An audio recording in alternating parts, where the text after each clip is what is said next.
Parents et amis, avec Gilles Parent.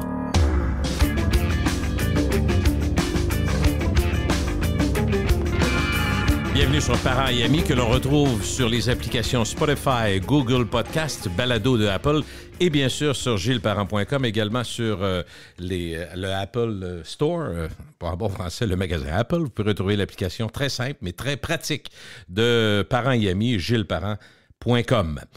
Aujourd'hui, mon invité est l'un des meilleurs chroniqueurs urbains au Québec. C'est pas écrit nulle part, c'est moi qui le pense. Et en plus, c'est un journaliste très respecté. Je parle bien sûr de François Bourque. As-tu peur que j'en nomme un autre?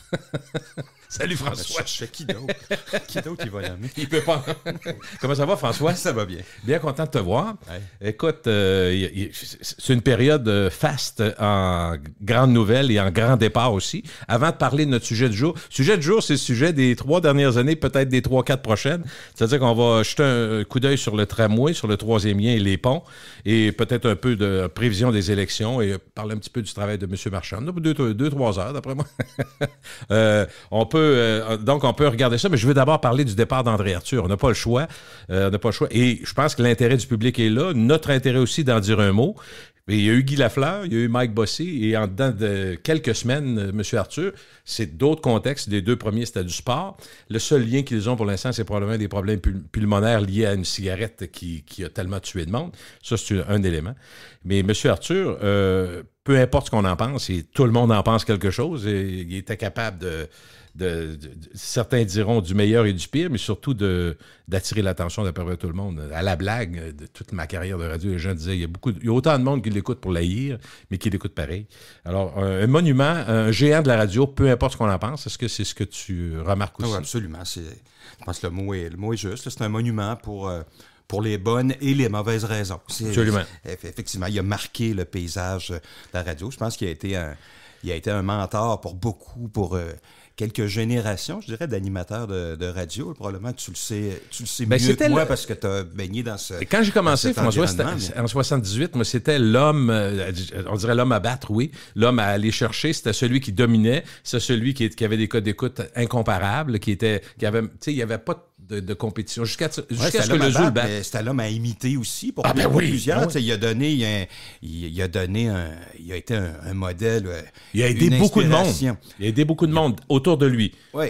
Dommage qu'il y ait un côté sombre à ce grand monument. Parce que je pense que tout le monde en convient, et ceux qui l'aiment comme ceux qui ne l'aiment pas, son intelligence, son talent de communicateur, son talent de vulgarisateur. Il est capable d'expliquer les choses avec le sens de la formule. Même le rythme en ondes. Prend son temps, des bonnes pauses. Tout le monde pouvait comprendre, le suivre. Il y avait ce talent-là, mais effectivement, il y avait un côté aigri et une méchanceté qui contrôlait, qui disait contrôler, mais pour ceux qui écoutaient, on trouvait ça incontrôlé, qui était inhérente à son travail.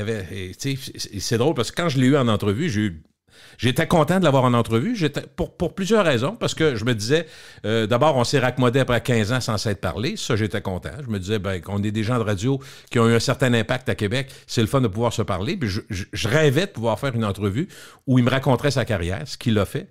Mais tu sais, la phrase qui m'a marqué, puis j'ai dit ça, c'est André Arthur, il m'avait dit, je me rappelle pas d'avoir dit quelque chose que je croyais pas.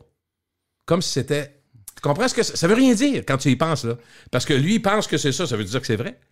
Fait qu'il jouait sur les mots. C'est ça, je sais pas dans quelle mesure il s'est créé un rôle puis qu'il a été ensuite prisonnier de ce rôle-là, ou si c'était vraiment son état d'esprit, sa façon de voir le monde et les choses. Moi, ce qui m'a toujours frappé, parce que, évidemment, il faisait de l'information essentiellement locale, et il m'a toujours donné l'impression qu'il n'aimait pas sa ville, qu'il n'aimait pas Québec, qu'il n'aimait pas le Québec, où il en parlait avec beaucoup de mépris. En fait, c'était peut-être pas tant la ville que ce qu'il percevait comme ses élites, mais tous les acteurs de la vie de Québec, que ce soit dans le domaine politique, économique, médiatique et autres. Moi, il me donnait l'impression qu'il n'aimait pas sa ville. T'sais. On a vu d'autres animateurs de radio, après, qui pouvaient parfois être critiques de choses, puis ça n'empêche pas de critiquer, mais tu sens on aime la ville. Lui, il donnait l'impression, en tout cas, il me donnait l'impression qu'il n'aimait pas Québec. Les élites, il n'aimait pas les politiciens.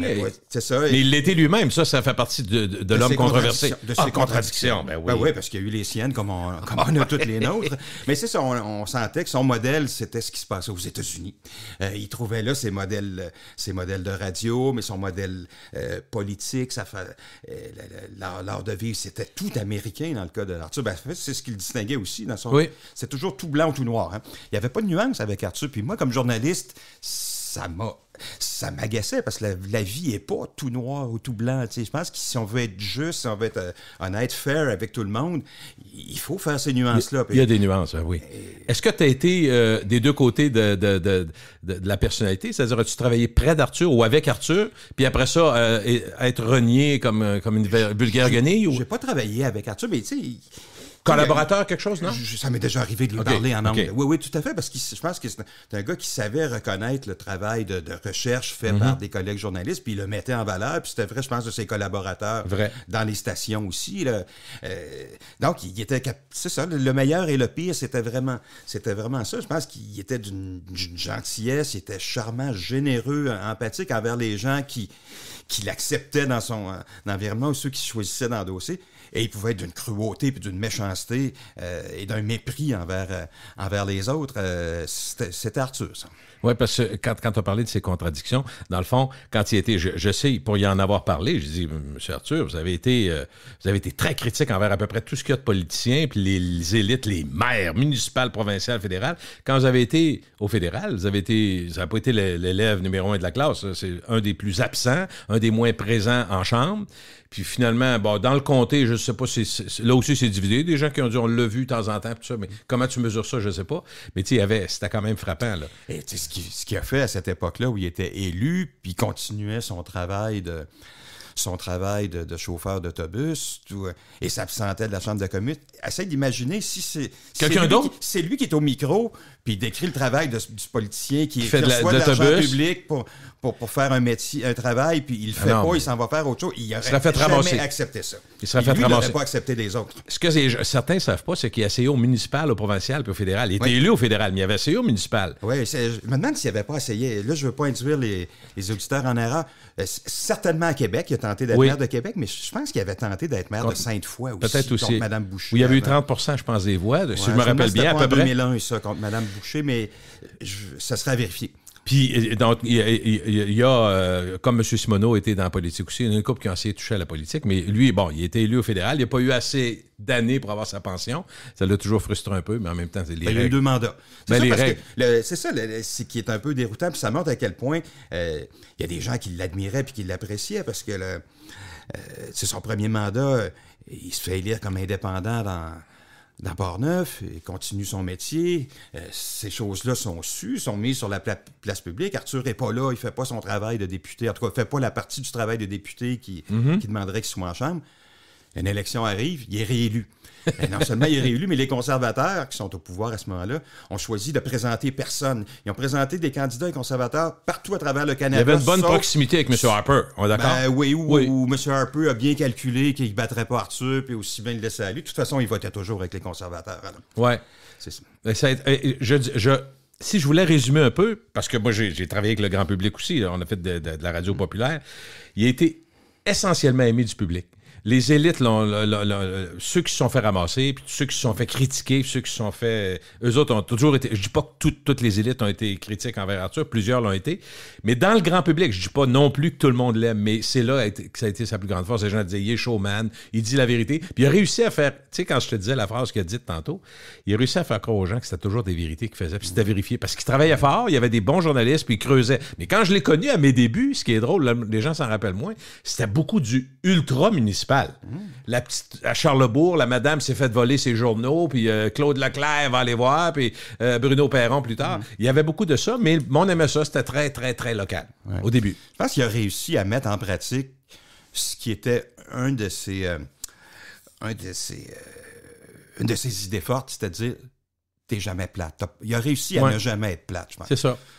Ça ne veut pas dire que c'était toujours vrai, ça ne veut pas dire que c'était toujours pertinent, certainement pas toujours fair. Tout ça, il a été tellement poursuivi. Puis, oui, c'est vrai qu'il y a beaucoup de monde l'ont admiré, beaucoup de gens l'écoutaient parce que c'est lui qui dictait l'agenda à une certaine époque, l'agenda politique, et tu n'avais pas le choix de l'écouter, même si tu ne l'aimais pas, même si c'était pour le haïr, ou au moins pour savoir de quoi il parlait. Moi, comme jeune journaliste, je me souviens, quand j'ai commencé, j'étais au Journal de Québec à l'époque, puis on avait un chef de nouvelles qui, des fois, manquait d'idées le matin, puis il écoutait Arthur, puis ouais, mais là, peux-tu reprendre ça?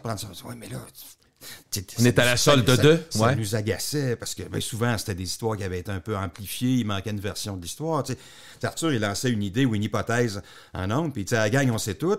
Appelez-moi. Mais là, c'est ça. Peut-être la première idée ou la première hypothèse n'était pas toujours véridique. Des fois, les gens pouvaient faire des nuances, mais ils n'aimaient pas trop se faire contredire non plus. Alors... Les deux politiciens, je pense, avec qui il y a eu des prises de bec les plus mémorables, je dirais au départ René Lévesque, je te rappelle, ça a brassé en tabarouette, et avec Jean-Paul Lallier. Jean-Paul Lallier, l'odeur de fumier, puis ça a brassé beaucoup. Puis l'enquête Scorpion aussi. Oui, ça, je pense que ça a été une époque où il n'a pas rendu service à sa ville. Il a contribué. C'était déjà une époque, fin des années 90, les 2000, où l'économie de Québec était... Vacillait, oui. Oui, était vacillante.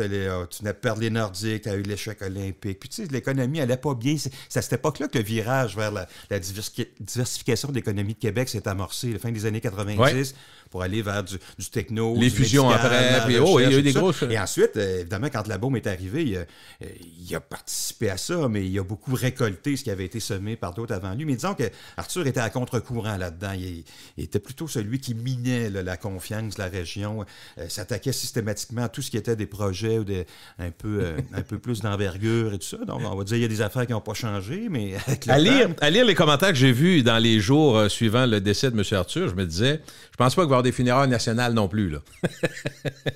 Parce que la polarisation est assez évidente.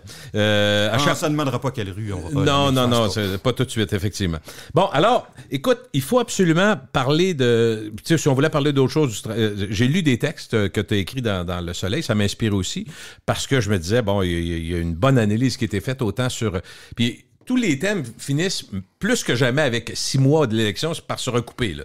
Le troisième lien, les ponts et le tramway, d'une certaine façon, on n'en sort pas. Puis j'ajouterais à ça, puis je me demande si c'est pas ça qui vient coiffer tout le débat. Puis je regarde, ces jours-ci, je le vois ailleurs aussi, le débat est très animé, notamment dans la presse, tout ce qu'on appelle l'étalement urbain. Oui. Qui est un modèle c'est la phrase de l'année, ça. Qui a été le modèle de développement en Amérique du Nord depuis la dernière guerre.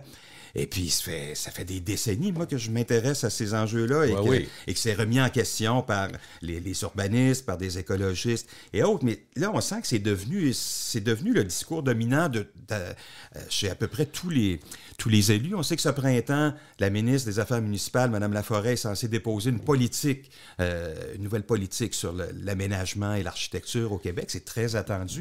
Et il y a toute cette réflexion-là sur le modèle nord-américain de l'après-guerre, le modèle de quartier qui s'étendent de plus en plus loin. Les banlieues étendues. Les quartiers de bungalows, de plus en plus loin, des quartiers qui sont construits et qui ne peuvent pas vivre sans l'auto. Donc, tu ne peux pas aller faire de courses si tu n'as pas une auto, tu ne vas pas à l'école si tu n'as pas une auto, tu ne vas pas travailler, etc. Donc, ce modèle-là, qui a été un modèle dominant, on s'aperçoit que plus on va dans cette direction-là, plus les gens s'installent loin. Donc, ça prend plus de routes pour venir, puis ils vont loin, là, demandent, une fois qu'ils sont rendus là, veulent des écoles, un centre de loisirs, une piscine et tout ça. Donc, il y a un coût public à ce type de développement-là, sans compter que tu bouffes des terres agricoles parfois, des milieux naturels. Dans le débat sur le réchauffement climatique, on dit et puis sur l'autonomie alimentaire, tu dis tu as intérêt à conserver tes terres agricoles, tu as intérêt à protéger tes milieux naturels. Donc, tu sais, tout converge à dire, il faut... Et c'est dans le discours public du gouvernement aussi, on va stopper l'étalement urbain maintenant. Est-ce qu'on prend les bons moyens pour le faire? Est-ce qu'on est cohérent dans notre façon de le faire? C'est là qu'on peut questionner certaines des décisions. Mais François... C'est dans ce contexte-là que le tramway, le troisième lien, l'état des ponts qu'on peut insérer. Ça revient, oui, effectivement. Mais dis-toi, je pense que tu as dû l'entendre. Moi, quand je regarde autour de moi, puis je jase avec mes amis, puis ceux qui prennent la décision, par exemple, d'aller sur la Rive-Sud un peu plus loin, ou ceux qui s'en vont à Port-Neuf, on en change. Sur la Rive-Nord, même chose, vers Port-Neuf, il y a beaucoup de régions qui se développent, Sainte-Catherine et autres. Souvent, c'est une question d'argent, question de famille. On veut avoir, ça coûte moins cher. Je veux un terrain, je veux pouvoir élever mes enfants et ma famille dans un endroit où je vais avoir les moyens d'aller. Fait que c'est souvent, la base, c'est souvent une question d'argent. Tu sais, le principe d'étalement urbain, c'est rare que j'ai ça dans la discussion, moi. Non, il y a personne. Les gens parlent de... Je suis allé un peu plus loin. Je vais aller faire de l'étalement urbain. Il n'y a personne qui fait comme ça. Il vient de s'ajouter une notion de plus. Maintenant, à cause du télétravail, je peux travailler à Pont-Rouge. J'ai pas besoin d'aller au bureau à 3 jours. Oh! Là, c'est intéressant. Ben, faut que ça s'ajoute aussi. Ben, si c'est ça, effectivement, tu as peut-être moins besoin d'être sur la route à l'heure de pointe, tu as peut-être moins besoin d'une grande route. Là, il faudra voir, ça va être quoi le véritable impact du télétravail à plus long terme. On sait qu'il va. Est-ce qu'on a maintenant la façon de faire qui va marcher pour les 10 prochaines années? J'en doute. Ça va s'ajuster encore. Mais tu as raison de dire qu'il y a une question d'argent. En fait, il y a deux choses. Il y a deux moteurs à l'étalement urbain. Tu n'as pas les moyens, souvent des jeunes familles de vivre en ville. N'ont pas les moyens d'acheter en ville. Donc, tu vas... là où tu es moyen, dans le fond? Tu vas aussi loin que tes moyens te permettent, ou jusqu'à temps que tu trouves quelque chose qui correspond à ton budget. Parfait. Ça, c'est la première... C'est le premier moteur. Puis deuxièmement, ben, c'est l'espèce de rêve américain où tu veux ta maison, ta cour, puis ta maison, pas juste ta maison, tu veux une maison neuve. Parce que le neuf fait partie de ce modèle-là. Je suis d'accord. Avoir une maison neuve, avoir ton coin de jardin, un environnement sécuritaire... c'est ça aussi le modèle de banlieue de l'après-guerre. Puis, tous ceux qui ont grandi dans ce modèle-là, ben, cherchent à le reproduire souvent. Puis, donc, c'est les deux moteurs de l'étalement urbain. Maintenant, l'affaire, c'est que ça conduit à une espèce d'inéquité ou d'inégalité sociale. C'est que quand tu fais ça, tu vas t'installer plus loin, là où il n'y a pas d'infrastructure, il n'y a pas de service public et tout ça, ben, tu es obligé d'en créer. Puis là, c'est tout le monde qui y contribue. Alors, au même moment où tes écoles se vident au centre, où tes équipements au centre se détériorent, puis pourtant, tous les équipements sont déjà rendus, plutôt que de mettre de l'argent puis d'entretenir tout ça, ben, tu t'investis en double pour le faire plus loin, puis tu te crées des nouveaux problèmes. On le voit, il y a toutes sortes d'exemples. À un moment donné, la ville grossit tellement vite qu'elle manque d'eau potable, elle n'a plus de routes suffisantes, on crée de la congestion. Bref, c'est tout ce modèle-là qu'on veut remettre en question. On a 3 grands sujets qu'on veut décortiquer plus précisément. Le sujet qui divise encore la ville, évidemment, c'est le tramway, mais maintenant, je pense qu'on peut dire qu'on est sûr qu'un tramway va rouler dans la vieille capitale d'ici la fin de la décennie. Est-ce qu'on peut dire ça? T'as-tu encore des doutes? Moi, je ne le dirais pas tout de suite. Je pense que oui, j'espère que oui. Mais un coup que les crédits... OK, explique-moi ça. Le vrai go-no-go sur le tramway, je pense, il va arriver quand on va ouvrir les enveloppes des appels d'offres. OK.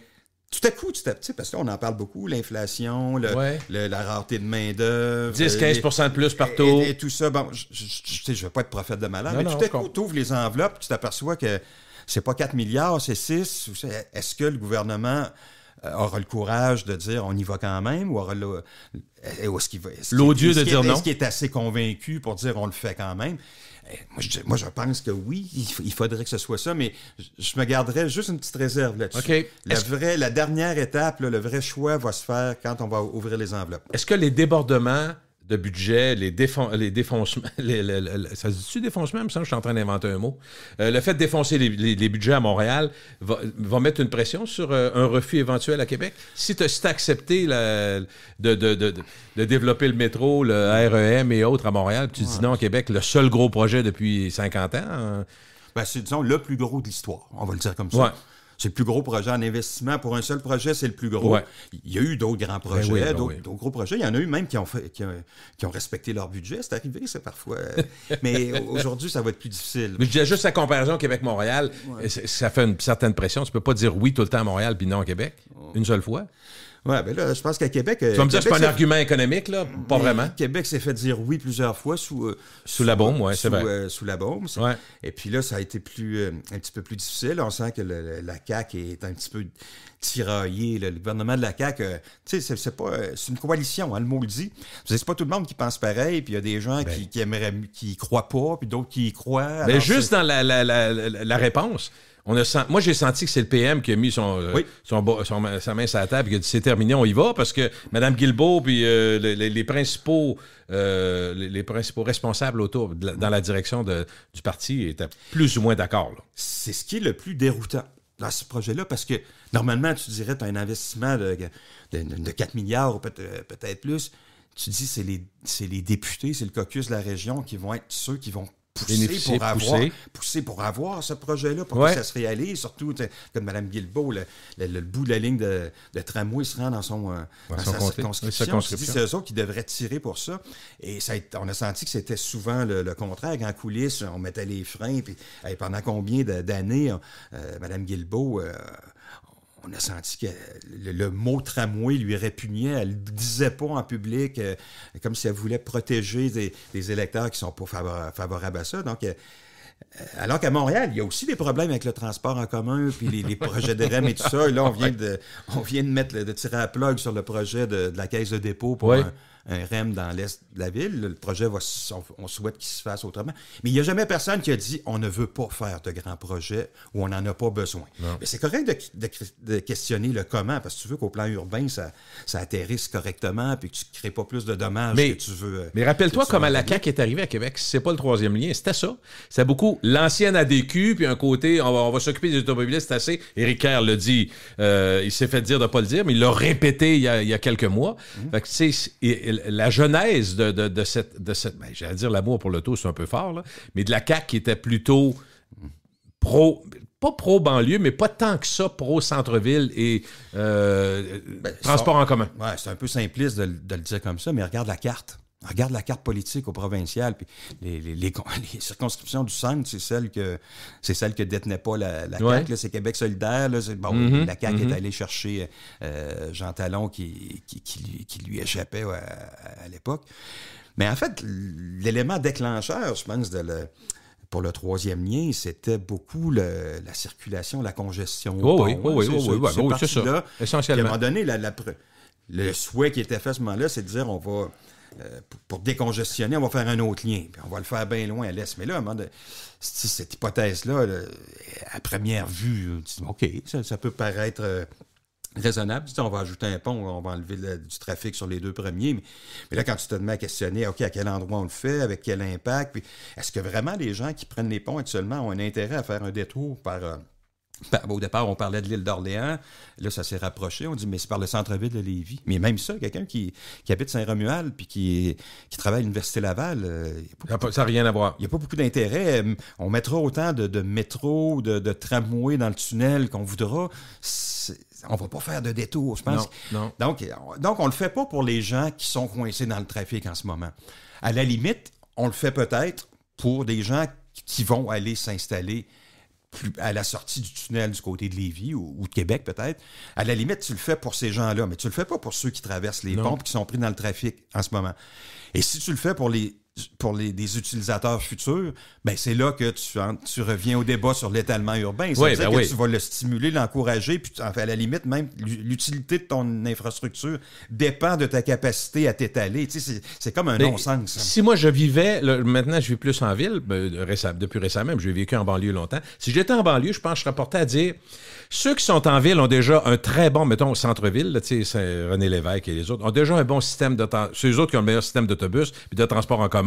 Il n'est pas parfait, mais il est déjà bien desservi. Parlons de dessert. Oui, même si aux heures de pointe, c'est congestionné. On est d'accord. On comprend qu'il sature assez vite et on est rendu là. Ça, c'est une chose. Mais ils vont se dire, dans le fond, moi, je me dirais, c'est de prendre les gens de l'extérieur, 5, 10, 15 kilomètres du centre-ville, qui doivent aller travailler en ville à Sainte-Foy ou à la Haute-Ville. C'est eux autres que tu dois aider à amener.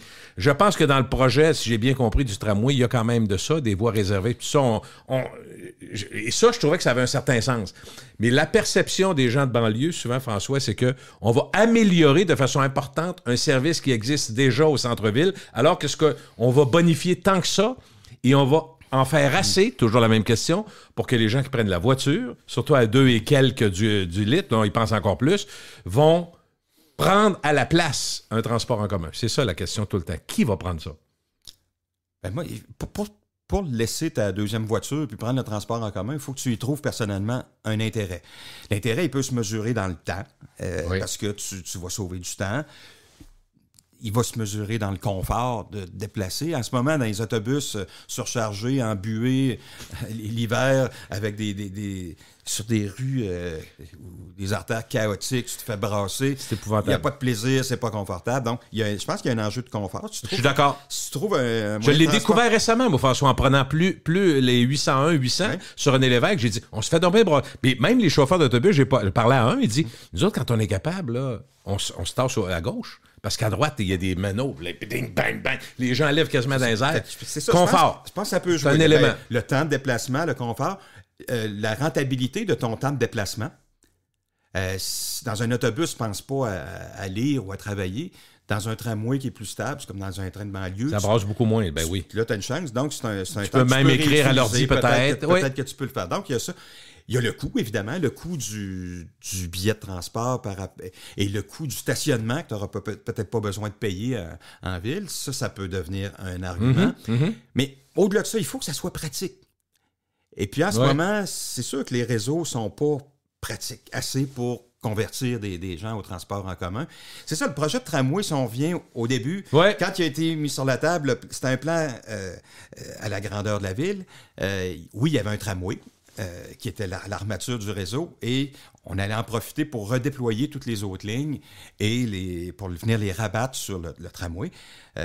Ça a été ça pendant un bout de temps. Et ensuite, quand la CAQ est arrivée et a dit on va changer le trajet du tramway, et ils en ont profité pour dire on va tout le volet autobus et express qui était associé au projet de tramway. Le gouvernement a dit, je vais le prendre à ma charge, au lieu de le laisser dans le projet de tramway. C'était une façon aussi d'autoriser une hausse de coût du tramway en le prenant à sa charge, sans faire la face. La face, moi, je trouve que c'était très intéressant. C'était habile, c'était très habile. Sauf que depuis ce temps-là, on n'en entend pas parler du projet, parce qu'il y a toute une série d'express pour lesquels on veut créer des voies réservées sur les autoroutes, tous les autoroutes nord-sud, sur de la capitale, etc. Donc, si tu habites Val-Bélair, tu vas pouvoir prendre cet express-là, des voies réservées, puis rentrer en ville ou rentrer à Sainte-Foy. Bon, pareil pour le reste de la couronne.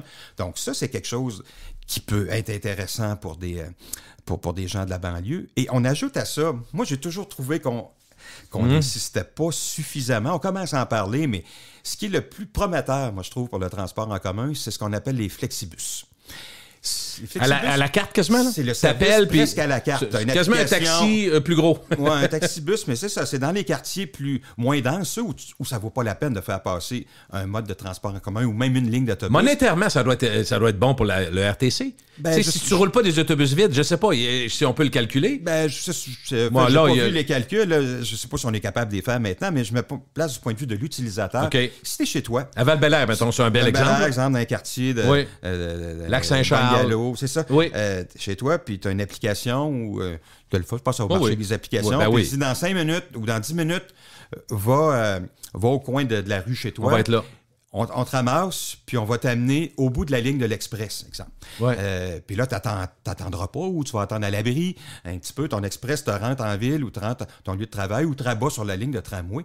Là, je pense que tu commences à avoir quelque chose qui peut être intéressant. Une coche en haut, là. C'est parce que sinon, il faut que tu partes de chez vous à la pluie ou dans la tempête pour marcher 20 minutes pour te rendre à une ligne d'autobus qui va passer dans 1 heure. Tu le feras pas.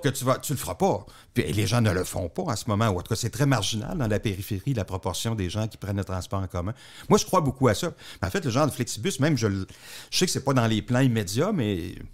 C'est moi qui dirigeais le RTC. Il me semble, je penserais à ça. J'essaierais de développer ce genre de service-là dans tous les quartiers, pas juste dans la périphérie, même à Sainte-Foy, les quartiers de bungalow qui sont plus loin, qui ne sont pas sur le corridor du tramway.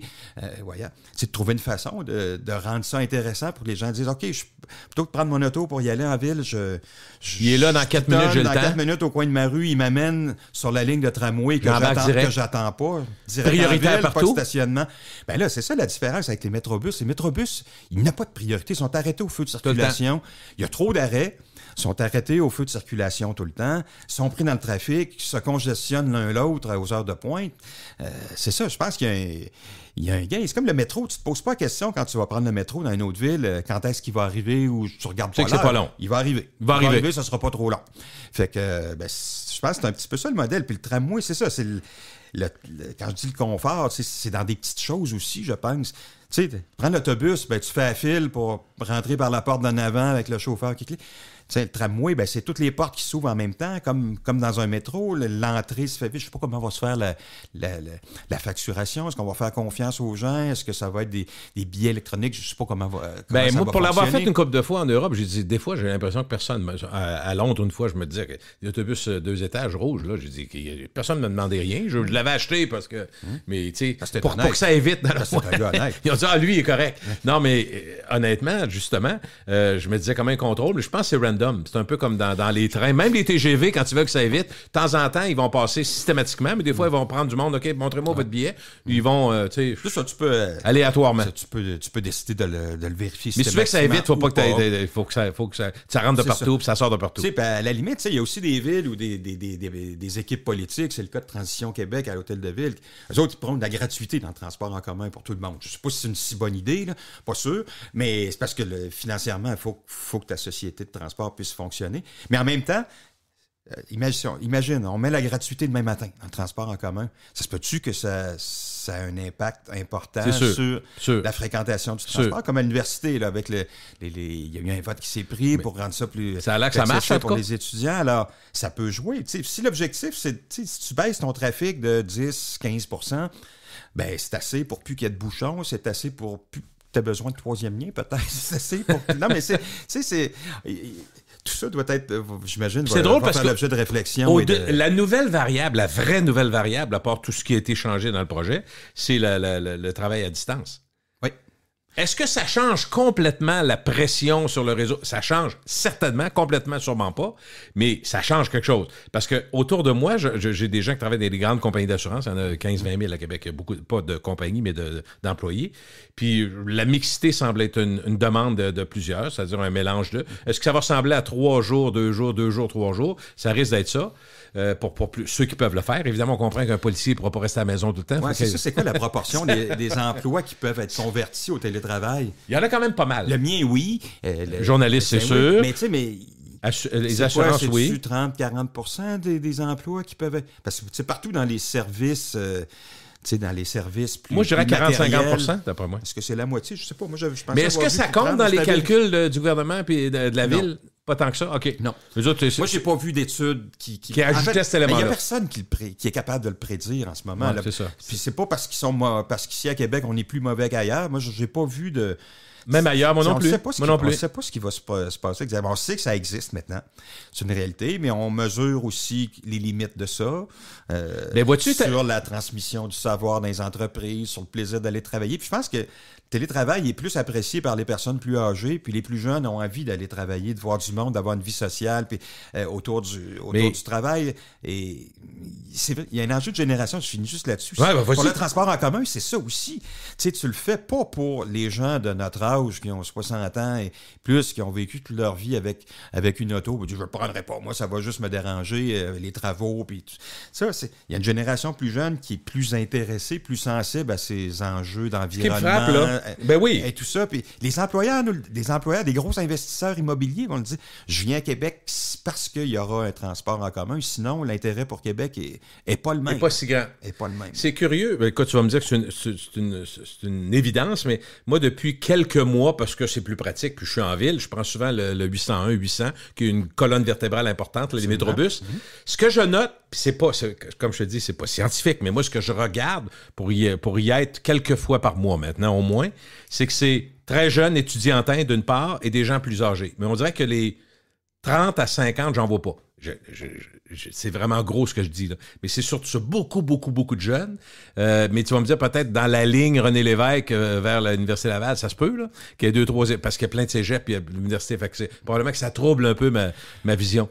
Mais il y a une portion des gens avec des jeunes enfants. Remarque, je ne dis pas que je ne vois pas d'enfants, puis des bébés, puis tout ça, oui, il y en a. Mais c'est souvent ça, aller à la garderie, faire les commissions, puis tout ça, en autobus. Tu sais, je pense que le transport en commun, malgré toutes les améliorations qui ont été faites avec les années, ça continue d'être ce qu'on perçoit que ça est, c'est-à-dire, tu prends le transport en commun quand tu n'as pas le choix. Ou tu n'as pas une scène. Tu n'as pas le moyen. Ben, j'ai inclus ça dans le je comprends, quand tu n'as pas le choix, tu n'as pas le choix. Et tu sais, c'est encore un peu ça. Mais qu'est-ce qui nous fait changer? Alors que le métro, c'est pas ça. Un métro dans une ville, c'est pas, il n'y a pas d'enjeu. Ça va devenir ton transport. Les riches, la génération. Pas de stationnement, pas les coûts, c'est pratique, pas d'intempéries. Non, tout est là, on le sait. Ben c'est ça. Mais je pense qu'on voit encore dans les autobus un peu le... mais souvent, les comportements, tantôt on parlait de la banlieue, l'étalement, tout ça, on disait le prix des terrains, tout ça. Mais aujourd'hui, pour avoir jasé avec quelques employés de couche-tard et autres, ça m'a frappé cette semaine, il a fallu que je pose la question. Je m'en vais mettre de l'essence, puis une voiture derrière moi, une jeune femme qui met 5 piastres de gaz. C'est tabarouette, je ne sais même pas si ça va se rendre chez elle, là, dans ma tête. Fait que j'arrive après, elle m'a dit, écoutez, là, à 2 piastres, 2,10 l'essence du litre, il y a de plus en plus de gens qui mettent 10 piastres ou 20 piastres. Ils prennent ce qu'ils ont dans le porte-monnaie, puis ils font le minimum. Fait que c'est une chose qu'on ne voyait pas comme ça. Puis remplir le char, il y a des gens qui n'osent pas. Fait que tu sais, ça... Est-ce que ça va amener des changements de comportement si on pense que le prix de l'essence, si on pense que c'est pas circonstanciel, que c'est juste là, puis ça va redescendre épouvantable, il y a bien des gens qui vont dire, oh là, au moins hybride. Là, c'est sûr que dans notre changement sur le fait d'avoir 2 voitures, d'une part, ou d'avoir une voiture hybride ou électrique, va certainement être catalysé par ça, à mon avis. Parce que le coût, dans ta poche, c'est quelque chose d'impressionnant. Oui, mais je pense que ça va être un facteur qui s'ajoute à tous les autres. Qui s'ajoute à d'autres. Effectivement, la voiture électrique, c'est sûr, pour ce qui est des émissions, mais là, on peut faire un débat scientifique que je ne maîtrise pas bien, mais ça coûte cher à produire. Les environnementalistes vont dire que les voitures électriques, ça va toujours coûter plus cher à produire une voiture électrique que d'encourager le transport en commun. Ouais. Puis 2, en termes d'impact sur la circulation, qui était... Si on s'en route pareil, électrique ou pas. C'est zéro impact, une auto électrique. Ça prend la même place dans le trafic. Fait que c'est pas... Ça me fait rire, moi, quand on dit pour régler les problèmes de circulation, on fait des voies réservées, on permet aux autobus de passer et aux voitures électriques. On mêle 2 affaires. Là. C'est pas ça. À la limite, si tu veux permettre aux gens qui ont 2 ou 3 passagers dans l'auto d'emprunter ton corridor, bon, à la limite, il y a une logique. Char électrique, j'en vois pas. Est-ce que tu es étonné... Pour finir sur le volet tramway, que ça divise autant, encore, après tant d'années de discussions, puis de SRB, puis de tramway avant SRB, on switch, on revient. C'est un sujet, moi, que n'importe quelle discussion autour d'une petite bière avec 4, 5, 6 personnes, c'est impossible que tu aies l'unanimité. C'est vrai. C'est un sujet qui divise beaucoup. Ça va-tu arriver est-ce que si on se fie à ce qui s'est passé ailleurs, il y a bien des villes même américaines qui ont eu le tramway, puis finalement, au bout de quelques années, on dit ça prendra une autre ligne, fait qu'il y a eu de ça. J'allais exactement te dire ça. Quand il va rouler, autrement dit, ça risque d'avoir un ascenseur. Il va déranger pendant le chantier. On le sait. Ça va être épouvantable. On va en entendre parler. Il y a déjà beaucoup de critiques sur les travaux qui sont dérangeants. Un projet de tramway de 4 milliards, ça ne peut pas être juste les arbres. Je sais que c'est important, mais là, ça devient ridicule. On parle juste des vieux arbres. Moi, je veux pas qu'on les coupe à blanc non plus. Mais ça peut pas être que ça, là. De toute façon, tu peux pas passer un tramway dans le centre-ville sans qu'il y ait un impact, puis sans que ça dérange les habitudes, dérange quelques arbres, oui, dérange la case de stationnement de quelques marchands, oui, ça va arriver. On va bouffer des bouts de terrain de gens qui habitent le long du trajet. Dans un monde idéal, tu voudrais qu'il n'ait pas d'impact, mais ça n'existe pas un projet parfait, de toute façon. Tu sais, le métro est même pas un projet parfait, en sens qu'en termes de ressources publiques requises, compte tenu du volume de passagers qu'on peut espérer, ça serait disproportionné. Puis tu pourrais le faire juste sur un tout petit tronçon avec les budgets que tu as. Fait il n'y a pas de modèle parfait. Puis le modèle aérien que Montréal est en train d'inventer pour son REM, il vient d'être ramené à terre. Mais c'est affreux aussi. Là. C'est affreux. T'as beau décorer tes piliers puis les sculpter de façon élégante. C'est une coupure dans la ville, puis c'est ce que tu essaies d'éviter. On l'a vu à Québec, les bretelles d'autoroute aérienne, quand on est capable, on les démantèle. C'est ça la tendance. Et le REM allait dans une autre direction parce que c'était pas le bon promoteur pour ce projet. François, quand tu écris dans Le Soleil, tu as fait un texte assez élaboré sur les plus et les moins du tramway. Pourquoi un tramway? Je pense que c'était ton titre. Mm-hmm. Puis tu commençais en disant, il n'y a pas une journée où quelqu'un me dit pas, il y a assez d'autobus, pourquoi un tramway? Fait que dans le fond, est-ce qu'au total, tu as vu qu'il y avait autant d'avantages que de désavantages, ou est-ce qu'on peut expliquer, à moins que tu me dises le contraire, mais il semble qu'il y a quand même un appui assez grand au tramway? dans la population. On n'est pas à 50-50. Dans les discussions, on a l'impression que c'est 50-50, mais... La dernière fois que l'appui au tramway a été mesuré, c'était quoi? C'était 40 % de pot ou 43 % de pot. Puis... Donc, c'est divisé. L'acceptabilité sociale n'est pas à un niveau souhaitable pour un grand projet comme ça. Il faudrait que ce soit plus. Puis quand je dis plus, c'est pas... je sais pas comment on le mesure, là, mais c'est pas 50 % plus 1. Là. C'est pas un référendum non plus. Mais je pense que là-dessus, il y a eu des lacunes dans la vente du projet, dans l'explication. M. Marchand en parle plus que M. Labo m'en parlait. Est-ce que je me trompe? Oui, puis il en parle avec plus d'enthousiasme, plus de conviction. C'est important, crime, les leaders. Dans le cas de M. Labo, c'est sûr que c'est lui qui a fini par en être le promoteur, mais souvenons-nous tous les allers-retours qu'il a fait. Il a fait des... J'en veux plus. Il a fait des... Avant de dire « j'en veux plus », il a commencé par dire « j'en veux pas », puis il était... J'en veux pas au début. J'en veux pas. Il a fait campagne en raillant les partis d'opposition. 2009, à son arrivée, je pense. Oui, c'est ça. À son arrivée de 2007. C'était non, j'en veux pas. Après ça, il a commencé par dire oui, puis là, il y a eu il y a eu tout l'épisode là, il y a eu tout l'épisode là, du SRB. Du tramway. Avant le SRB, c'était d'abord un tramway. Hein. Oui, au départ. En 2010-2011, c'était un tramway qui allait sur la Rive-Sud, soit jusqu'à Saint-Romuald ou jusqu'à Desjardins. Il y avait 2 scénarios. Et c'était ça au départ. Puis après ça, le gouvernement a dit non, on n'a pas les moyens ou on ne veut pas faire ça, donc ça ne sera pas un tramway. Alors là, le tramway est devenu un SRB. Et Lévis est encore là à ce moment-là dans le projet. Jusqu'au jour où M. Lehouillier s'est aperçu que si c'est un SRB, il y a des coûts d'opération associés à ça, tout ça. Fait que il s'est retiré, il est branlé dans le manche, d'où la chicane de l'époque. Et là, on cherche à raccommoder tout ça. Tu sais, Lévis fait son système de transport en commun sur le boulevard Guillaume-Couture. C'est pas un vrai corridor exclusif comme on pouvait imaginer que ça aurait été avec le SRB ou avec le tramway. Il va y avoir quelques petits tronçons en fait, on y va par étapes. Il va y avoir quelques petits tronçons de voies réservées. Puis en dehors de ça, ça va être, les autobus vont rouler sur les voies de tout le monde. Puis on va venir connecter ça par le pont de Québec au tramway, là, au terminus de Sainte-Foy, là, au pôle d'échange de Sainte-Foy. Le pôle d'échange. OK, il va être à côté du Canadian Tire, le gros terrain. OK. C'est là que ça va se passer. Oui, c'est ça, là, parce qu'après ça, on va remonter vers Cap-Bourgeois, puis éventuellement jusqu'à s'en aller vers le secteur Ikea. Là. Pour l'acceptation, puis pour la suite des choses, est-ce que tu penses que l'élection dans 6 mois va être majeure pour le tramway et l'importance que tu accordes au maire Marchand dans la suite des choses? Là, on parle d'une élection provinciale. Mais tu fais une liste d'épicerie souvent comme maire d'une ville? Oui, c'est ça. Moi, je pense pas que le tramway va être un enjeu de l'élection provinciale, de la prochaine élection provinciale. Pour la région de Québec, ça va être plus le 3e lien, tu penses? Oui, je pense que oui. Parce que le tramway, en ce moment, le gouvernement a dit oui. Il va y avoir un autre oui à donner éventuellement quand on va ouvrir les enveloppes d'appel d'offres. Ça va être quand, ça? Mais ça va arriver l'an prochain. Ça ne sera pas avant l'élection. Fait que moi, je pense que le débat tramway, moi, je pense...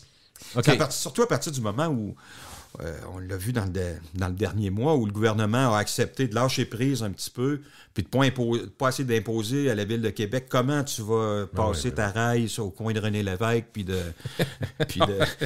la rue Cartier. On a vu la mobilisation du monde municipal. D'ailleurs, j'ouvre une parenthèse ici. Oui. C'est assez intéressant de voir ce qui se passe en ce moment, parce que Marchand a été, je ne dis pas l'instigateur de ce mouvement-là, mais à un moment donné, il a mis le pied à terre, Marchand. Oui. L'opposition lui reprochait, était un peu mou avec le gouvernement, parce qu'il s'était assez bien entendu avec le gouvernement de la CAQ, puis l'opposition, Claude Villeneuve à Québec disait faudrait être plus mordant envers la CAQ. Ça. Et là, quand est arrivé l'épisode de la voie réservée qu'on voulait aménager sur René-Lévesque pour permettre le passage du tramway, c'est ça, permettre le passage du tramway à cet endroit-là, on a dit, là, on va restreindre la circulation dans ce secteur-là. Alors, c'était le projet de M. Marchand, et puis M. Labaume avait le même, d'ailleurs. Et puis là, on a entendu les élus de la CAQ, puis le caucus dire non, puis de faire écho à tous les gens qui se trouvaient dérangés avec ça. Puis à un moment donné, on a senti que le gouvernement était défavorable à ça, puis en faisait même une condition de son financement. Jusqu'au jour où, tu l'évoquais tout à l'heure, M. Legault, on a compris qu'à un moment donné, il a mis le pied à terre, il a dit c'est assez. On le fait. Puis on se mêle plus des affaires. Il y a dû avoir des sondages. Il marche beaucoup avec des sondages. Il y a peut-être eu des sondages, mais il y a aussi eu à ce moment-là une mobilisation. Des autres maires. Des autres maires partout au Québec qui ont dit non, à Québec, il y a raison. Le gouvernement ne se mêle pas de l'aménagement. Il y avait un bon argument. Il disait, vous n'aimez pas ça, vous autres, quand le fédéral vient se mêler de vos affaires, quand on va dans vos champs de compétences, pourquoi vous le faites au municipal? C'était bon, ça. Et ça, je pense que personne n'avait mesuré ce mouvement-là des villes qui sont intervenues. Et je pense que ça a joué. Parce que là, tu t'en vas en élection municipale, élection provinciale à l'automne. Puis là, c'était tous les maires contre toi là-dessus. Fait que ça, c'est le premier élément de la mobilisation. Le deuxième, c'est sur la question de l'étalement urbain. On y revient encore. Je voyais ça ces jours-ci encore. Ouais. Ça nous a comme échappé, mais quand on regarde tous les morceaux ensemble, le nombre de maires de nouvelle génération qui ont été élus ou qui sont maintenant aux commandes des grandes villes, c'est impressionnant. Puis j'aurais envie d'inclure... Une vision plus moderne. Oui, tout à fait. Puis j'aurais envie d'inclure Mme Plante là-dedans parce qu'elle incarne aussi ces valeurs-là d'aménagement plus ordonné, plus durable, beaucoup de transports en commun. Donc, Montréal, on était déjà là-dedans. Mais là, tu as un maire à Laval qui dit la même chose. Tu as une mairesse à Sherbrooke qui dit la même chose. C'est des bonnes villes, là. À Drummondville, à Québec. Donc là, je ne sais pas que c'est la totalité des villes, mais tu as un noyau fort de grosses villes du Québec qui disent c'est là qu'on veut aller maintenant. Et ça, ça ajoute une pression sur le gouvernement. Donc, je refais ma grande parenthèse. Je me dis c'est une réalité nouvelle, cette espèce de mobilisation du monde municipal pour un nouveau modèle d'aménagement. Je veux qu'on parle un petit peu du troisième lien et des ponts. Puis moi, j'ai souri quand j'ai vu la manchette disant que... Puis je savais qu'il y avait une négociation. Enfin, je me disais jusqu'à quel point c'est juste de la négociation, puis c'est du sérieux. Quand on a dit, les deux ponts, finalement, à Québec, les deux sont chambranlants. Puis là, je me disais, à 6 mois de l'élection, ça fait comme... Ça prendrait un troisième lien. Ça venait justifier, mais je trouvais que ça faisait vraiment un scénario d'Hollywood, là. C'est pour ça que j'ai souri. Jusqu'à quel point on peut se fier à ce qui a été mis comme rapport sur la santé des deux ponts? Moi, je me suis plus intéressé au pont de Québec qu'au pont La Porte, honnêtement. Mais quand on regarde les rapports, puis moi, je parle aussi à des gens là, qui ne sont pas censés, mais qui nous parlent quand même. Ça t'intéresse depuis longtemps? Qui nous parlent quand même. Je veux pas te vieillir. Non, mais c'est ça. Mais les rapports techniques, ce qu'ils nous disent sur le pont de Québec, c'est le pont est solide à court terme. Mais ce qu'on sait aussi, c'est qu'à long terme, le pont peut être solide, il peut être éternel même. Il avait déjà dit un ingénieur du ministère des Transports qui était chargé de ça, mais à condition de bien l'entretenir. Puis bien l'entretenir, ça implique, dans certains cas, faire de la peinture préventive sur des pièces que tu ne peux pas remplacer. Parce que dans le pont de Québec, il y a des pièces qui se remplacent, puis d'autres qui ne se remplacent pas. D'ailleurs, on en remplace souvent, puis c'est même une stratégie économique, c'est-à-dire que des fois, tu laisses rouiller jusqu'à 30%, le métal est encore solide, puis ensuite, tu remplaces. Ça coûte moins cher que de peinturer que tout installer. Écoute, c'est compliqué. À cause des coûts là, d'échafaudage, puis de récupération des débris et tout ça. Fait que... Et ça, l'entretien à long terme qui peut assurer la pérennité du pont à long terme, ça, le CN le néglige. Donc, à court terme, la sécurité du pont n'est pas en péril.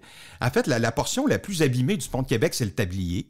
C'est celui qui a été endommagé par des décennies de circulation routière et de sel de déglaçage. On a stoppé la détérioration du pont lorsqu'on a aménagé il y a quelques années les deux barrières. Il y en a une qui est vitrée, l'autre qui est opaque sur le pont de Québec. Là. Ils ont ce rôle-là, je ne savais pas. Oui, ils ont ce rôle-là. C'est pas pour rien qu'on les a fait, c'est parce qu'on évite avec ça l'éclaboussure des sels de déglaçage, des produits de déglaçage qui contribuent à détériorer la structure métallique. Mais il est trop tard. Ce tablier-là, il est détérioré. Ça, tout le monde en convient. Puis par contrat, le gouvernement du Québec, le ministère des Transports, a l'obligation de le remplacer et il va le faire. On le voit là, dans les programmes d'immobilisation, ça s'en vient. Pour l'instant, c'est évalué à 200 millions. Peut-être que ça va être plus, mais ça va se faire dans les prochaines années. Mais c'est moins cher qu'un autre pont, là, d'accord? Qu'à 203, même 300 millions, l'entretenir quand tu sais que tu vas faire 30, 40, 50 ans. C'est ça. Fait que cette portion-là va être réaménagée. Après ça, le débat se poursuit là, pour le reste de la structure. Là, on sait que le gouvernement fédéral a accepté de redevenir propriétaire du pont. Il l'avait été pendant longtemps. Va redevenir propriétaire du pont, mais il a mis quelques conditions pour reprendre le pont, puis assumer le risque qui est lié avec ça, parce que va falloir que c'est quoi les conditions? Les conditions, c'est qu'il y a une participation financière du CN et du ministère des Transports, qui sont les deux utilisateurs du pont. Dans le fond, fédéral, provincial et CN. En ce moment, le fédéral n'est pas impliqué dans le pont de Québec. En ce moment, le pont est propriété du Canadien national et le MTQ paye un loyer pour utiliser le pont. Je pense que c'est 7-8 millions par année. Bon. Et le CN, lui, entretient la structure minimalement pour assurer la sécurité, tout ça. Voilà. Ça, c'est le modèle actuel. Dans le nouveau modèle, le fédéral va redevenir propriétaire du pont, mais là, le CN va devoir payer un loyer. Le gouvernement du Québec va devoir continuer à payer un loyer. Et le CN va devoir aussi compenser un petit peu le fédéral. En plus de son loyer, il va falloir qu'il compense le fédéral en disant le risque associé au pont, comme je te le transfère le risque, ben ils vont donner de l'argent au fédéral. Là, c'est le fédéral qui va l'entretenir, rendu là. C'est le fédéral qui va l'entretenir. Okay. Mais là, ce qui a changé dans la donne, puis c'est là qu'on peut se demander jusqu'où il y a de la politique ou pas, c'est que le gouvernement du Québec, depuis 1949, a toujours payé un loyer pour passer sur le pont de Québec. Toujours. Pendant des années, c'était un loyer qui était dérisoire. Ça avait été négocié à l'époque de Duplessis. Je pense que c'était 25 000 $. 2 charrettes, un cheval, toi. Mais c'était dérisoire, le coût du loyer. Surtout que c'est le MTQ qui a détérioré le pont avec ses salles de déglaçage. Alors, ça a été renégocié. Donc, l'entente actuelle fait que c'est à peu près 7 millions par année. Mais là, le gouvernement Legault, l'an dernier, ce qu'il a dit, c'est quand il a su que le gouvernement fédéral allait devenir propriétaire du pont, il a dit moi, je ne paye plus de loyer. Je ne veux plus payer de loyer. Il a toujours payé. Là, il dit, je ne veux plus en payer. Il dit, à Montréal, Pont Jacques-Cartier, Pont Champlain, qui sont de propriété, c'est la Société des Ponts Jacques-Cartier fédérale, finalement. La ville ne paye pas. Le MTQ ne paye pas. Alors, moi, je ne veux pas payer. Question d'équité. Fait que là, ça, c'est l'argument du... Alors là, on voit un petit peu, on est dans une espèce de cul-de-sac. Tu sais, bien des gens qui pensent que le gouvernement du Québec le sait bien qu'éventuellement, il va payer pour l'utilisation puis participer à la peinture de l'entretien, mais... Tant que tu laisses courir le doute sur l'état du pont, sur le fait qu'il est peut-être fini, tout ça, bien là, tu viens nourrir l'argumentaire en faveur du troisième lien. Vous voyez bien, ça prend un troisième lien, les ponts sont finis. Dans une moindre mesure, on voit un peu la même chose avec le pont La Porte. C'est comme par hasard, il y a toujours eu d'entretien sur le pont La Porte et on continue des gros travaux tout le temps. Le pont n'est pas menacé. On fait ce qu'il faut pour l'entretenir, mais là, tout à coup, on laisse couler de l'information. Il est à risque. C'est ça. En fait, c'est qu'on a voulu instrumentaliser le pont de Québec au cours de la dernière semaine. C'est que, les ingénieurs du gouvernement sont en grève, pour placer le contexte. Les ingénieurs sont en grève. Ça peut pas être rien que du hasard. Et là, quand il y a une grève, il se passe quoi? Ben là, tu t'en vas au service essentiel, en arbitrage des services essentiels, pour savoir combien d'ingénieurs vont rester au travail, tout ça. Et dans le cadre des audiences de services essentiels, les gestionnaires du ministère des Transports sont venus dire, ben là, regardez l'état des ponts, là, c'est dramatique, donc il faut garder tous les ingénieurs au travail, ils sont essentiels. Puis là, quand le syndicat a pris ça, plutôt que de dire, ben non, le pont, il n'est pas tout à coup en mauvais état, et puis la preuve que c'est une stratégie, c'est que je pense dans les 17 régions administratives du Québec, tous les gestionnaires ont dit la même chose en service essentiel. Tout à coup, toutes les structures étaient rendues en mauvais état, puis c'était urgent de les maintenir. Le syndicat, plutôt que de calmer le jeu, a pris ça, puis l'a amplifié. Il dit, regardez, les ponts sont en très mauvais état, puis le gouvernement nous en a caché l'état. Je pense que c'était pas très habile de la part du syndicat non plus. Alors, les deux ont voulu utiliser ça à leur fin personnelle, en semant un doute dans la population qui n'a pas sa raison d'être, d'après ma compréhension. Compte tenu de ce qu'on a dit sur le tramway, qui a été d'abord un tramway, suivi d'un SRB, d'un autre tramway, puis une nouvelle mouture de tramway, est-ce que tu penses encore que même la CAQ pourrait nous arriver, à un moment donné, avec une autre volte-face en disant « Ouais, les tunnels, finalement, ça coûte trop cher, on va faire un troisième pont ». J'aurais de la misère à dire, c'est sûr que parce qu'il y avait d'abord le tunnel le plus grand au monde, ce qui était un peu ridicule, 10 milliards, tout ça. Après ça, on est rendu, là, on l'a mis un peu plus, entre guillemets, raisonnable, on baisse de 3-4 milliards. Mais je suis pas sûr que c'est, entre guillemets, coulé dans le béton, cette affaire-là. Non, c'est pas coulé dans le béton. De toute façon, c'est fait quand? Si ça arrive, c'est 2032, si j'ai compris, 33. L'objectif qui est en même temps, en ce moment, mais là, on a commencé ici et là à faire quelques forages, mais on ne sait pas encore dans quoi on creuse. En fait, on s'en doute, en dessous du lit du fleuve, c'est pas pire. Quand on va arriver, ça arrive nord. C'est là que ça va être pas mal plus compliqué quand on va creuser dans le roc? Non, dans le mou? Quand on va creuser dans le mou, un tunnel, c'est plus compliqué quand on creuse dans le mou. Dans le roc, si tu fais ton trou, c'est correct, éventuellement, tu vas faire ton béton, mais quand tu arrives dans le mou, il faut que tu construises ton tunnel en même temps, ou à peu près, là. Et puis, on le sait que c'est mou dans Limoilou. Fait que, non, il y a des enjeux techniques évidents. Est-ce que la CAQ pourrait reculer? C'est sa grande promesse électorale. Oui, c'est ça, ça serait étonnant. La région de Québec. C'est sûr, ils ont déjà nuancé un petit peu le projet. À l'époque, ça devait être un lien à l'est. Là, on l'a rapproché plus proche de...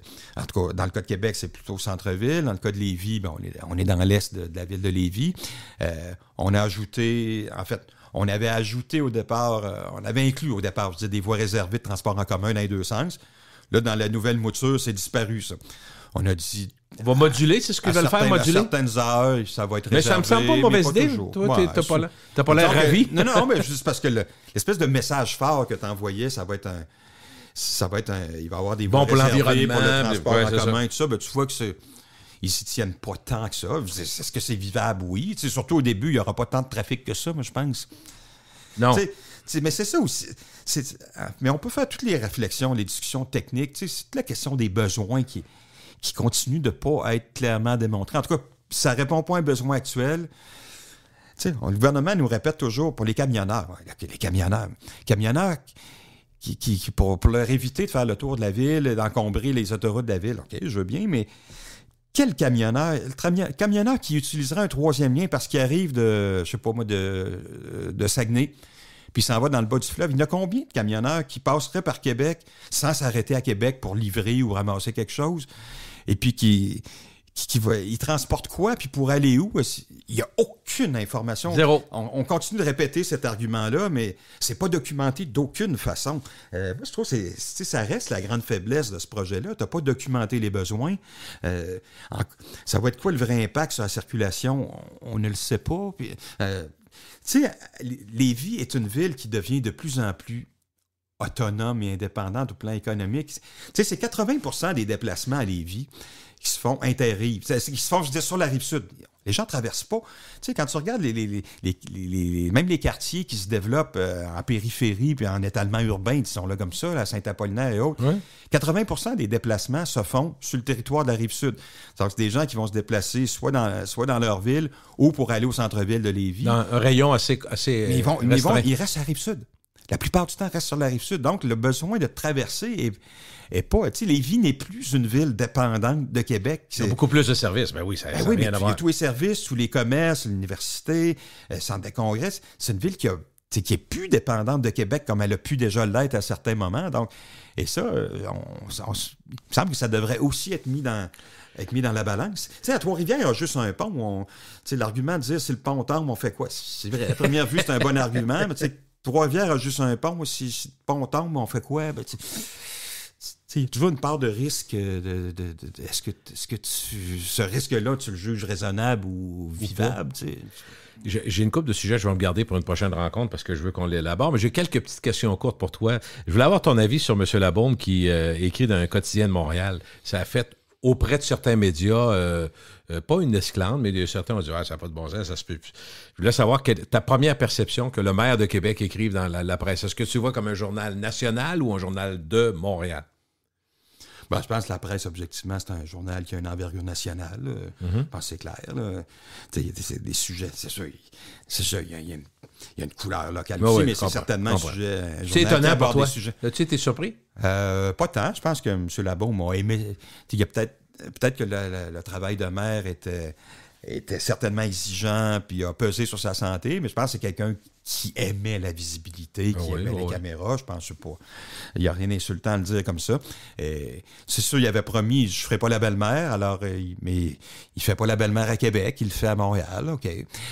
Moi, j'ai hâte de voir dans quelle mesure il va aborder des sujets d'actualité ou pas, parce que tu sais, là-bas, il peut être intéressant sur toutes sortes d'autres enjeux de santé mentale, des enjeux de sociologie, la société. Il s'intéresse à ça, puis il y a un regard là-dessus qui peut être intéressant. Je pense qu'il écrit bien. On pensait que c'était toujours son attaché de presse qui écrivait ses textes, mais on a découvert à quelques moments, ou de son père notamment, puis à d'autres, qu'il y avait une belle plume, donc il est capable d'être écrit. Puis en même temps, est-ce qu'il y a eu des offres à Québec? En plus, moi, je suis de l'extérieur, je me dis, il y a une offre à Montréal, puis ça l'intéresse. Parfait, je vais y aller. Ouais.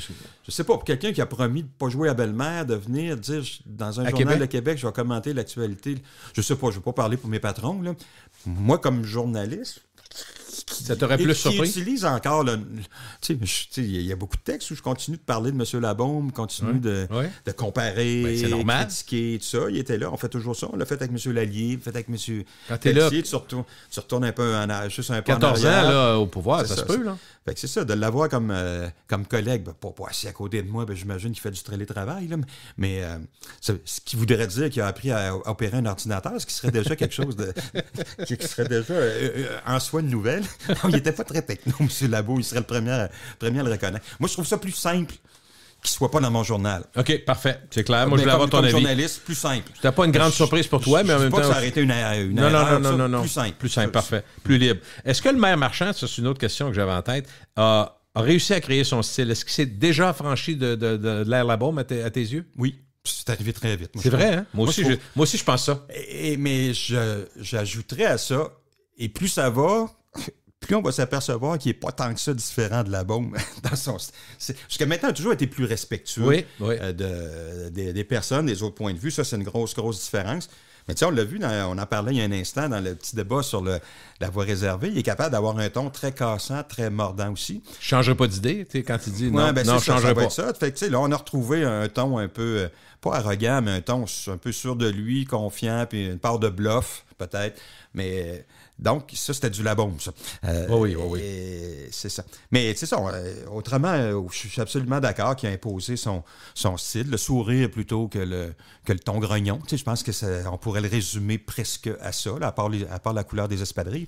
mais non, je pense qu'il a imprimé son style. Là, tu sais, on va voir, il y a des gens qui répètent toujours, tu sais, si tu veux vraiment connaître quelqu'un, donne-y du pouvoir. C'est là que tu découvres qui est vraiment quelqu'un. Là, jusqu'à maintenant, il était minoritaire. Là, on sent tranquillement, il y a un glissement. Oui. Il n'est pas encore majoritaire au conseil. Ça peut-tu arriver, tu penses? Oui, ça peut arriver. Oui. Ça se peut. Mais pour une raison bien simple, tu sais, l'opposition principale, le parti de Mme qui était celui de Mme Savard, qui est rendu celui de M. Villeneuve, l'ancien parti de Régis Labaume. Tu sais, au plan des idées, de la vision...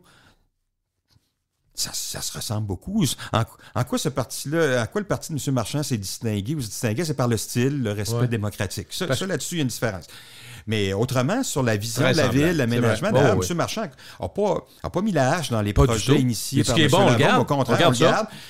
Ce qui a changé, c'est vraiment le ton, c'est le respect de l'autre point de vue, l'énergie pour vendre des projets comme le tramway ou autre. On sent, tu sais, t'as une nouvelle génération, quelqu'un qui est plus enthousiaste, il s'exprime bien, M. Marchand aussi. Fait que tu sais, moi, il y en a 3 là, qui ont traversé de parti. Il y en a 2 pour être majoritaire? Il y en a d'autres, je n'ai pas refait le calcul, je pense que c'est ça, 2.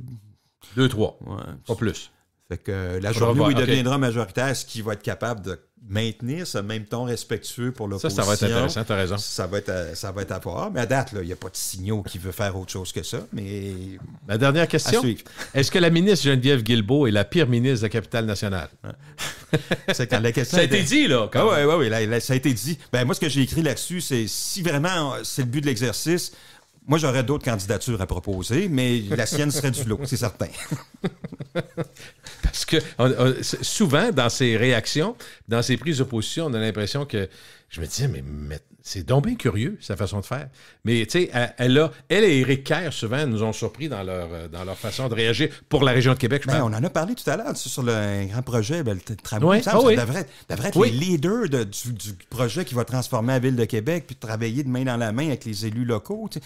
Pour des décennies, C'est ça. Et puis là, t'as l'impression que c'est celle qui avait les pieds sur le frein. Je comprends qu'il y a des opposants au projet. Je comprends que dans le caucus, elle était aussi un peu la représentante du caucus régional. Donc, t'es un petit peu coincée. Elle veut écouter ses collègues.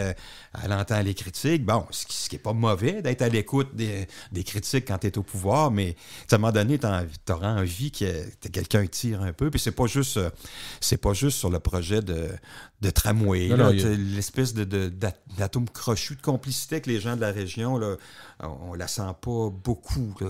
Mais si quand tu compares à d'autres qui ont fait les Hamad ou même Agnès Maltais ou d'autres avant elle qui ont... Tu sais, as l'impression que c'était qui incarnaient vraiment la région de Québec. Dans son cas, c'est plus difficile, on le sent pas. Si on se fie à l'habituelle façon de se déployer de la politique à l'approche d'une élection, d'après moi, le ton va changer dans les prochains mois. Là. On va avoir une autre façon d'essayer de charmer. J'ai hâte de voir, mais je pense que là, il y en a un joueur nouveau là, pour Éric Duhem? Ben oui, c'est ça, là, ça va. Pour la région de Québec, c'est intéressant. Je me gardais ça comme prochain sujet. On regarde ça. Okay. La prochaine fois, François, merci beaucoup. Écoute, François Bourque du Journal Le Soleil. Le prochain coup, on parle d'Éric Duhem et des élections à venir. Salut.